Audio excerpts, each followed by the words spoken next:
Hey there and welcome back to the channel. Bryson with Dimes for Dollars here, and today we got two more boxes of pennies for our Lincoln Cent Hunt and Fill series. We're on hunt number 155 today, boxes 317 and 318. We got 30 holes left to go as well, and most of which are in this first book here from 1909 to 1940. As for our first box today, went ahead and popped it open, and I didn't see any enders here, but hopefully there's some good stuff inside, so we'll flip it over, we'll check the other side, and we'll get started with the hunt. Alright, well, we flipped the box over and we have one wheat cent ender. It's going to be right back here on roll number 31. And it's a reverse wheat cent ender, so we don't know the date of it yet, but that's a good sight to see. We at least know we're going to have one wheat cent. Now let's see if we can find some more. Roll number 5, and we have our first wheat cent of the hunt.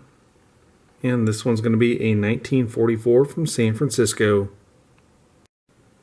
Roll number 16, and we have wheat cent number 2.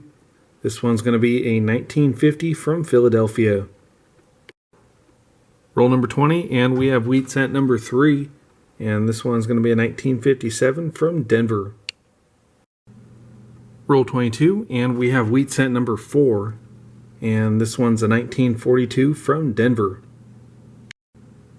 Roll number 26, and we have our 5th wheat cent of the hunt. This one's going to be a 1956 from Denver.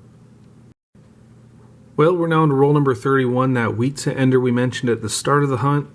We got it all laid out here. Go ahead and get your guesses in at what the date is. We will flip it in 3, 2, 1.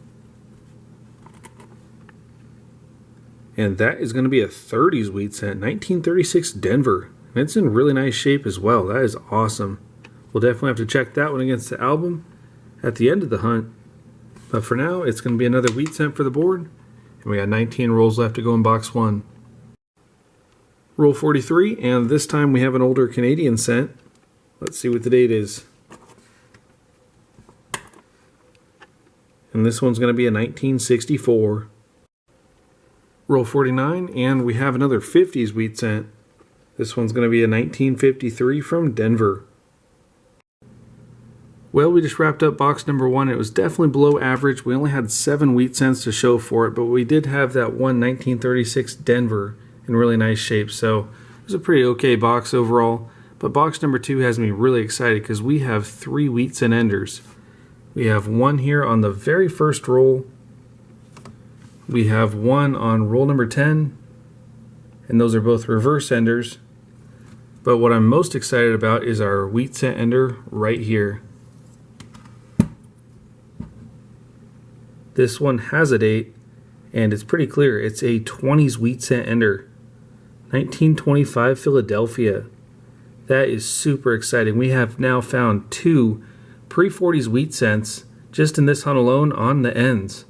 So hopefully this box has a lot more to show for it than just the enders. But we'll go ahead and get started on the first roll, and I'll bring you back once we get it out of the roll. Well, we're back with our very first wheat cent ender. We got it all laid out here. Go ahead and get your guesses in what the date is, and we will go ahead and flip it. That one's going to be a 1945 from Philadelphia. Very next roll, and we have another wheat cent from the 30s. We have a 1936 from San Francisco. Roll number 7 in box 2, and we have wheat cent number 10 of the hunt. This one's going to be a 1944 from Philadelphia. 2 rolls later, and we have another wheat cent here, and this one's from the 20s. We have a 1920 out of Philadelphia. Very next roll, and we have wheat cent ender number 2. Let's see what the date of this one is. And this one's going to be a 1951 from Denver. Roll number 12, and we have another wheat cent here, and this one's in really nice shape. It's going to be a 1958 from Denver. Let's go ahead and check out the reverse. And that is a shame about the reverse. It looks like it may have been attached to some paper at one point, but you can see that little sliver of detail in the corner there. This would have been a really nice one. I bet we could probably get it off with some acetone, just dipping it in it, but for right now, I'll just go ahead and add it to the board. Maybe if it turns out to be a success, I'll do a little video on it later. But for now, let's keep on hunting. Well, roll number 18, and we have our third and final wheat cent ender of box 2. And it's the 1925 Philadelphia ender. It's surprisingly in really nice shape for being 100 years old. Let's go ahead and check out the reverse. And that is a very nice reverse as well. We'll definitely have to check that one against the album. But that is now our fourth pre-40s find and our second 20s wheat cent of the hunt. Roll 22, and we have a 40s wheat cent this time. We got a 1947 from Denver. Roll number 40, and we have another 30s wheat cent. This one's a 1939 from Philadelphia. 2 rolls later, and we have our 6th find from before 1940. And this is now the oldest one of the hunt. We have a 1919 from San Francisco. Roll 45, and we have 2 wheat cents this time. Our first one is a 1953 from San Francisco, and our second one is right back here. And this one's a 1958 from Denver. 2 rolls later, and this time we have a 40s wheat cent. We got a 1945 from Philadelphia. Alright, well that's going to wrap up our 2-box hunt today, and we got some awesome finds, so let's go ahead and get right into it. Starting off with our estimates, we got 38 this time. We got 5 Canadian cents, with the oldest one being from 1964, and we got 10 shiny copper cents. Moving on to the wheat cents, we managed to get 20 today, so 10 per box average. That is our average. That's awesome.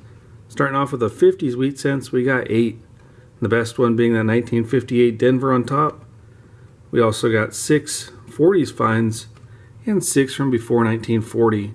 We got a 1939 Philadelphia, 36 San Francisco, a 1936 Denver, which was an ender.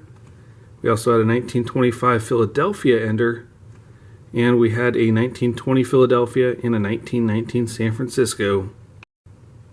Unfortunately, none of these pre-40s finds are going to fill spots in the book today, but we do have 2 upgraders. Both of our 36s are in better shape than the ones in the book, so let's go ahead and make the upgrade. Alright, well here we are with our 2 upgraders today, and it's really convenient that they're right next to each other. Our first one's a 1936 Denver, and as you can see, the one that we got today is in fantastic shape. That was actually the ender, and I'm really happy I didn't get the ring of death they sometimes get when they're right up by the rollers at the end of the roll. So there's our first one. Our second one's a 36 San Francisco, and as you can see, this is probably the first one we got. It's pretty chewed up. This one's a little bit better, so I'll swap that one out as well. And that is going to do it for today's hunt, so I hope you all enjoyed. It was a lot of fun, and we got a lot of nice old finds to show for it. Until next time, I want to thank you all for watching. Subscribe if you're new, and I'll see you in the next one.